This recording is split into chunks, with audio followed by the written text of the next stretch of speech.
विष्णु भगवान की, एकादशी मैया की। आज आंवले की एकादशी है। इसका बड़ा महत्व है। फागुन शुक्ल पक्ष में यह एकादशी आती है। भगवान श्री कृष्ण जी बोले, हे दुष्टोर, फाल्गुन मास के शुक्ल पक्ष की एकादशी का नाम आंवला की एकादशी है।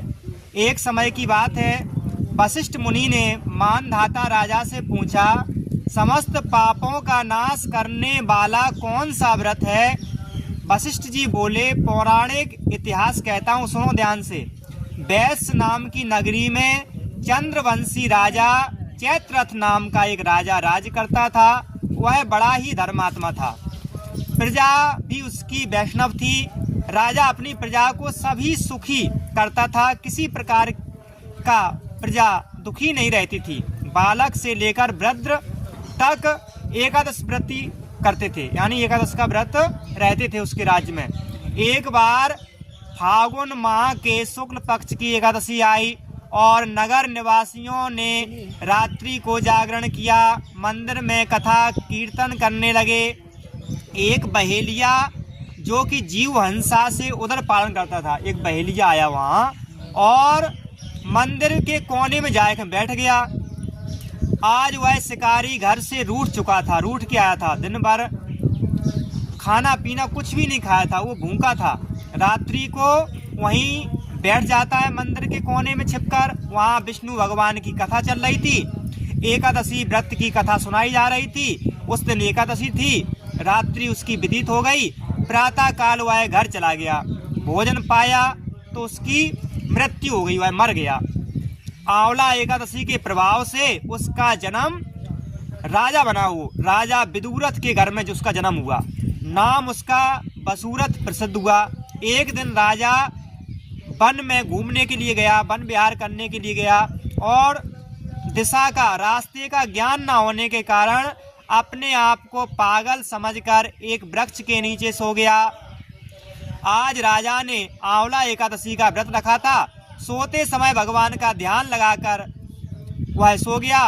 इधर मलेच्छों ने राजा को अकेला देखा। मलेच्छों के संबंधियों को किसी दोष के कारण राजा ने दंड दिया था, इस कारण उसे मारने आए थे। उस समय राजा के शरीर से एक सुंदर कन्या उत्पन्न हुई, यानी जो राजा सो रहा था उत्पन्न हुई और आंवला एकादशी के प्रभाव से उत्पन्न हुई थी। कालका के समान अट अट करके उसने खप्पर फिराया। मलेच्छों के रुद्र की भिक्षा लेकर अंतर ध्यान हो गई, यानी सभी मलेच्छों को उसने मार दिया कन्या ने। राजा ने जागकर शत्रुओं को मरा हुआ देखा, आश्चर्य हुआ। मन में कहने लगा, मेरी रक्षा किसने की? तभी आकाशवाणी हुई और आकाशवाणी बोली, आंवला एकादशी के प्रभाव से तेरी रक्षा भगवान विष्णु ने की है। इस प्रकार से एकादशी कथा का महत्व पूरा हुआ। इस दिन फलाहार, इस दिन आंवले के पेड़ के नीचे कलश स्थापित करके धूप दीप नैवेद्य पंचरत्न आदि से भगवान परशुराम की पूजा की जाती है। इस दिन आंवले का सागार लेना चाहिए, यानी फलाहार में आंवले फल को पान करना चाहिए। बोली एकादशी मैया की, सच्चे दरबार की, सनातन धर्म की। देख सकते हैं हम किस प्रकार से सभी माताओं बहनों ने पूजा की है। तो हम देख सकते हैं, सब लोग हाथ जोड़ो। आज हम देख सकते हैं माताओं ने इस प्रकार से पूजा की। हम भी इस प्रकार ध्यान रखें, जो धूप होता है, दीप होता है, दूर रखना चाहिए पेड़ से। और पेड़ में यदि हम दूर रखेंगे, निकट रखेंगे, तो कहीं ना कहीं पेड़ की जड़ें जल जाती हैं, पेड़ नष्ट हो जाता है। और अनावश्यक रूप से हम इसमें टीका ना लगाएं, जो केमिकल से बनता है, नीचे लगाएं। इससे क्या होता है, पेड़ नहीं सूखता, क्योंकि पेड़ लगाने में बहुत परिश्रम पड़ता है। हमारे पुरखों ने लगाए, ये पेड़ खड़े हैं, अपने कोई बड़े बूढ़ों ने लगाए होंगे। तो इस प्रकार से कैसा लग रहा है माता जी आपको पूजा? अच्छा, तो आप एक एक पौधा आपकी चौमासे में लगाइयो, है ना?